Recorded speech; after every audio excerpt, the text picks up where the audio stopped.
Hi. So, welcome to my God shot on angels. And I'm filming this in the attic of my house as the place closest to heaven in my house. Um, and maybe you're thinking, wow, has Tony actually seen angels? Well, it's true in my backyard. I have a whole bunch of statues of angels, and I feel angels are always looking after me and protecting me. And if you've seen my God shot on saints, you'll know that I have actually been in the presence of a saint, St. John Paul II, and actually knew pretty well someone who I'm sure will be a saint. That's Steve McDonald. When it comes to angels, this video is more how heaven, okay, angelic beings are real. I believe that. And they reach out to us, and they are the messengers and the protectors. And I want to share with you an experience of how I definitely experienced that directly relating to angels. I do a pretty intense presentation on the miracles of the Eucharist, and I do another one on the apparitions of Mary, the biggest supernatural phenomena in the world. Those two categories there, those two topics. And there was a woman down in Florida who was watching my presentations on Mary and the Eucharist and said, you know what? I love the way you present, and there is a place where there's been supernatural phenomena that hardly anybody knows about. And she had been there, and she says, I would like for you to go there so you can create a presentation about it, and I'm going to pay for you to go. So I'm like, okay, chance to go to Italy. That's where it is. Okay, let me tell you a little bit about what it is exactly. There's only one church in the whole world, one Catholic church that has not been consecrated. And it's this one in Italy because it is believed that St. Michael the Archangel personally visited there and personally consecrated it. So here I go. All right, I'm going to go to Italy to see this shrine and to get the story and to just be able to come back and share it with people. I knew it was going to be a kind of complex travel thing because I scoped it out in advance. All right, the easiest part was getting the plane to Italy. But then once I got there, to get to this shrine, I got to take 2 trains, a bus, and a cab ride. I knew that going into it. What I didn't know until I got there was how precarious each of those connections is. That second train ride, okay, out of Rome, there's only one in the whole day that you can take to get that far out to do all the other arrangements to get there while the place is still open. Well, it wasn't my fault. It's a long story, but I missed that train the first day. And I'm only there a couple of days because even though this woman is paying for it, Italy is crazy expensive, and I don't have my own personal money at that point to use my money on it. So I'm only there for like 2 days. So the second day, I get the second train fine, and I make it all the way out to the east coast of Italy, where I got to get the bus. And, I get there to the bus terminal. There is no place or way to buy bus tickets at the terminal.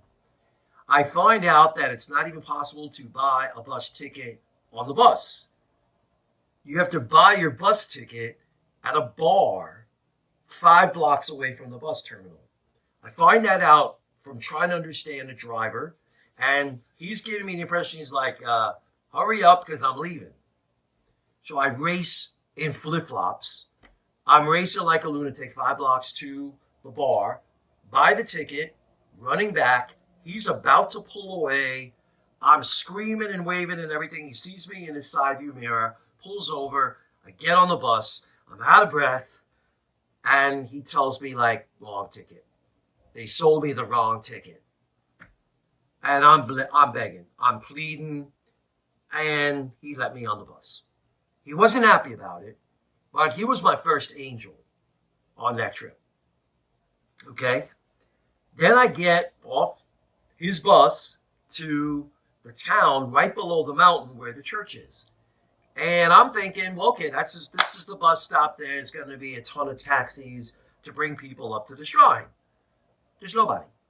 I'm there for like 45 minutes. Not one taxi. Finally, I'm like, I'm going to miss my window of being able to get up there and do this and then get back. So I wander over, there's a nearby gas station, and I'm like, taxi, taxi. And they point to a street right near their gas station and tell me to go up. As I go up the street, I'm looking for taxis. I'm looking for any kind of storefronts that may say taxi. Nothing. The road ends about 3 blocks up, and there's no taxi or sign of any taxis. Up at the top of the end of this road is an old man with a cane standing in the middle of the sidewalk. Just standing there. And he's all I got. So I go over to him and I'm like, taxi? I figured out in Italian he was trying to say to me, where do you want to go? So I just took a chance and said, Mount Sant'Angelo. He's like, ah. He had suspected that was my destination and he was happy about that. So then he says, gestures to come with him. This man hobbled for 2 blocks, took us half an hour. And he finally arrives at this building. He stands on his tippy toes to ring a bell. And the bell apparently was his friend who had a luxury car that he would use for weddings and special occasions. He'd drive people around like as a chauffeur. So he kind of conveys to his friend that this guy, me, wants to go up to the shrine. So I get in the car and, geez, he knows, he's a nice man. Like the other guy was a really nice man, but there's no English here. And I had no Italian. So he got out of me. I was able to reveal that I was from New York City. And I'm thinking maybe he knows I'm going to a religious shrine. Maybe he's going to play some religious music. No, he's playing the Bee Gees the whole trip. Staying alive, staying alive, staying alive. Anyway, the whole way up.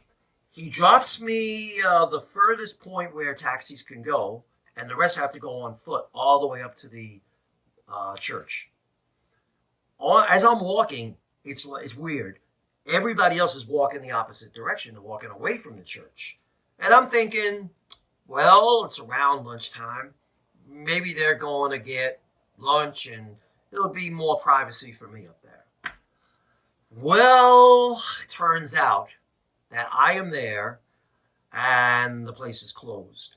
And it's not going to reopen. I think there's only like a window of a month or 2 months of the year where after lunch they don't reopen, and that's when I'm there. So I'm standing there at the front door of this shrine, almost in tears, that I'm so frustrated that I've tried to do this good and nothing has worked out. And I'm just sitting there praying, okay, a rosary, trying to calm myself down. And my friend, the driver, has come back for me on foot. He found out that the shrine would be closed, and rather than leave me stranded with no way to get out of there, he came back for me. So he was my third angel twice, once with the car getting there and rescuing me. And I felt really blessed. I felt I had angels looking after me, working through human beings. More likely than not in your life, the angels are the people that allow a divine inspiration to love, to help, to encourage, that God works through them to touch us. I believe there are supernatural beings looking after us. Every single one of us has a guardian angel. St. Michael the Archangel, I have asked to protect my car, to protect my home. Okay, but what I want you to consider is that you might be an instrument in someone's life. Hopefully, many times, where God can work through you and you be that angel for them. I hope that you're motivated to do that. I know that I came home and I told that woman, I said, I'm sorry, I failed at the mission. And if you want, I will somehow get you your money back. And she became my fourth angel because she's like, no, I've been there. I understand how easy it is for all of this transportation to get screwed up. Turns out her and her husband at the time, he had passed since, but they had to spend a small fortune to get out of there. So she understood and she was like, don't worry about it. So be an angel. God bless you. Keep shining. God is good all the time.